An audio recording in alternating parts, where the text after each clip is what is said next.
Assalamualaikum warahmatullahi wabarakatuh.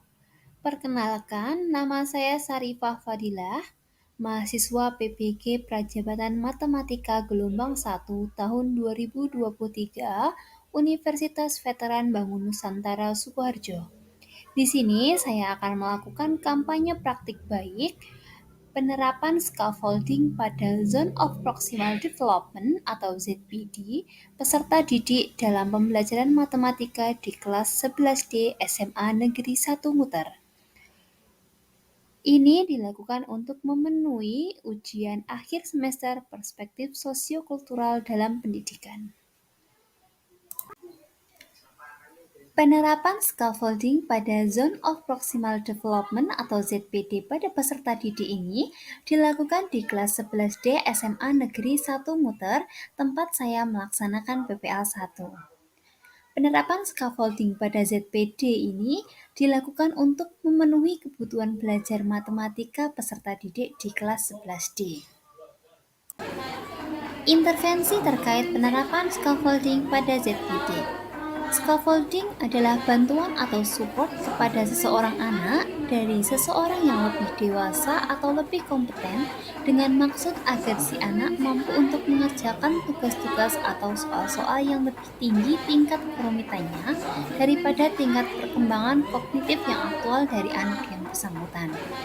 Dalam hal ini, scaffolding atau bantuan ini dapat diberikan dari guru kepada peserta didik maupun dari peserta didik kepada temannya. Kemudian, Zone of Proximal Development atau ZPD oleh Vygotsky didefinisikan sebagai jarak antara tingkat perkembangan aktual dengan tingkat perkembangan potensial sebagai kemampuan pemecahan masalah di bawah bimbingan orang dewasa atau melalui kerjasama dengan teman sejawat yang lebih mampu.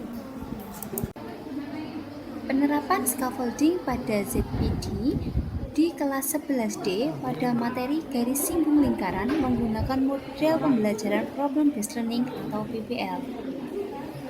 Penerapan scaffolding pada ZPD di kelas 11D pada materi garis singgung lingkaran. Langkah scaffolding pada ZPD dengan Problem Based Learning. Yang pertama yaitu orientasi peserta didik pada masalah. Pada tahap ini, guru akan memperkenalkan kepada peserta didik mengenai masalah yang akan diselesaikan. Yang kedua, mengorganisasi peserta didik untuk belajar. Guru akan memberikan materi pembelajaran yang harus mereka pelajari yang dapat membantu dalam proses pemecahan masalah yang ada. Selain itu, guru akan membentuk kelompok belajar agar peserta didik dapat menyelesaikan permasalahan yang ada secara berkelompok. Langkah yang ketiga yaitu membimbing penyelidikan. Dalam hal ini, guru akan memberikan bantuan kepada peserta didik melalui kelompok-kelompok yang ada. Selain itu, guru juga mengarahkan peserta didik yang dirasa lebih mampu atau lebih menguasai untuk membantu rekan satu kelompoknya. Langkah yang keempat yaitu mengembangkan dan menyajikan hasil karya. Setelah mereka berkelompok dalam menyelesaikan masalah, mereka diminta untuk mengembangkan atau menyajikan hasil karya mereka atau dalam hal ini mereka harus mempresentasikan di depan kelas mengenai hasil diskusi mereka. Langkah yang terakhir yaitu menganalisis dan mengevaluasi proses pemecahan masalah.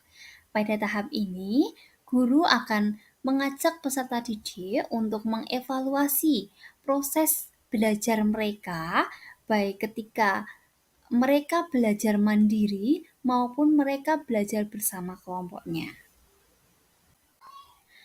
Nah, terkait penerapan scaffolding pada ZPD yang telah saya lakukan di kelas 11D di SMA Negeri 1 Muter, saya menggunakan beberapa metode. Yang pertama yaitu motivasi, yaitu guru memberikan dorongan kepada peserta didik yang memerlukan bantuan. Selanjutnya, yang kedua adalah modeling. Guru akan memberikan contoh bagaimana cara penyelesaian masalah yang ada. Yang ketiga, reminder. Guru mengajak peserta didik untuk mengingat kembali materi yang sudah dipelajari untuk menyelesaikan masalah yang ada. Yang terakhir yaitu checking atau guru melakukan pengecekan pada peserta didik yang telah diberikan bantuan. Hasil yang dicapai dari penerapan scaffolding pada ZPD peserta didik di kelas 11D yaitu yang pertama, pemahaman yang lebih mendalam. Melalui strategi scaffolding, peserta didik dapat menjangkau tingkat pemahaman yang lebih dalam tentang topik atau keterampilan tertentu. Dalam hal ini yaitu mengenai garis singgung lingkaran. Dukungan yang diberikan guru membantu mereka memahami konsep yang lebih kompleks dalam menyelesaikan tugas yang lebih sulit daripada yang dapat mereka lakukan tanpa bantuan. Yang kedua, peningkatan keterampilan kognitif. Scaffolding memungkinkan peserta didik untuk mengembangkan keterampilan berpikir kritis, analitis, dan pemecahan masalah. Mereka belajar untuk berpikir secara lebih sistematis dan menyeluruh dalam menyelesaikan tugas ataupun memahami konsep. Yang ketiga, peserta didik merasa terlibat dalam pembelajaran.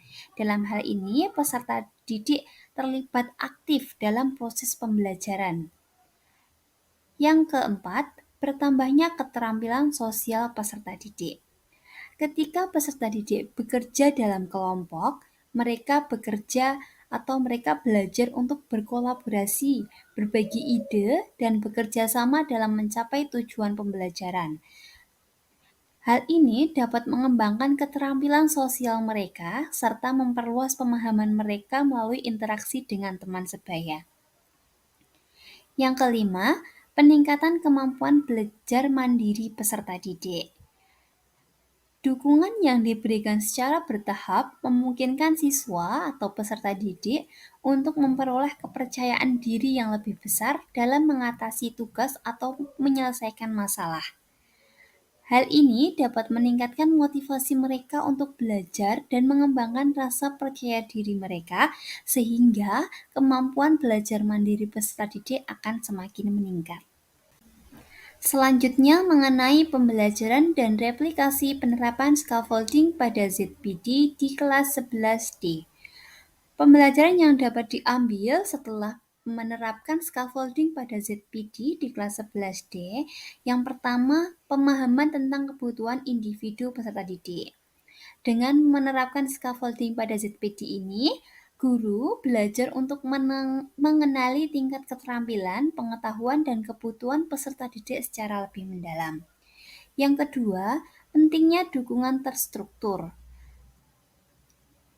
Dengan adanya scaffolding menunjukkan bahwa peserta didik seringkali memerlukan bantuan atau dukungan tambahan untuk mencapai potensi mereka secara penuh.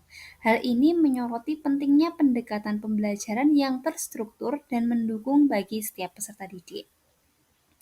Yang ketiga, keaktifan peserta didik untuk terlibat dalam pembelajaran. Dengan adanya scaffolding merangsang partisipasi aktif peserta didik dalam proses pembelajaran. Hal ini memungkinkan mereka untuk terlibat secara lebih mendalam dengan materi pelajaran dan memahami topik dengan cara yang lebih menyeluruh. Yang terakhir, pembelajaran yang berpusat pada peserta didik. Dengan melakukan scaffolding pada ZPD, guru telah melakukan pembelajaran yang berpusat pada peserta didik karena scaffolding pada ZPD ini diberikan sesuai dengan kebutuhan peserta didiknya. Selanjutnya, replikasi penerapan scaffolding pada ZPD. Yang pertama, perlunya mengidentifikasi ZPD peserta didik. Jadi sebelum kita melakukan penerapan scaffolding pada ZPD, sebagai guru harus mampu mengidentifikasi ZPD peserta didiknya dengan melalui tes atau asesmen diagnostik, atau juga dapat melalui penugasan. Yang kedua, merancang pembelajaran berbasis ZPD. Desain kurikulum yang mempertimbangkan ZPD peserta didik, sertakan berbagai tingkat kesulitan dalam kegiatan pembelajaran untuk mendukung peserta didik yang berada di berbagai tingkat kemampuan. Jadi dalam hal ini, dalam merancang pembelajaran, kita harus memperhatikan ZPD peserta didik kita. Yang ketiga, menerapkan strategi scaffolding. Guru harus menerapkan strategi scaffolding yang sesuai dengan kebutuhan peserta didiknya. Ini bisa berupa bimbingan individual, pemberian contoh, pertanyaan panduan, ataupun kerja kelompok secara terstruktur. Yang keempat, evaluasi secara berkala. Setelah kita melakukan penerapan scaffolding pada ZPD, kita harus melakukan evaluasi secara berkala terhadap kemajuan peserta didik dan efektivitas metode scaffolding yang telah diterapkan. Yang terakhir yaitu melakukan refleksi dan perbaikan. Ketika selesai melakukan pembelajaran, guru tidak boleh lupa melakukan refleksi dan perbaikan, selalu merefleksikan dan mengevaluasi pengalaman penerapan scaffolding, identifikasi area yang dapat ditingkatkan, dan terus berupaya untuk memperbaiki pendekatan pembelajaran yang akan diterapkan pada pembelajaran selanjutnya.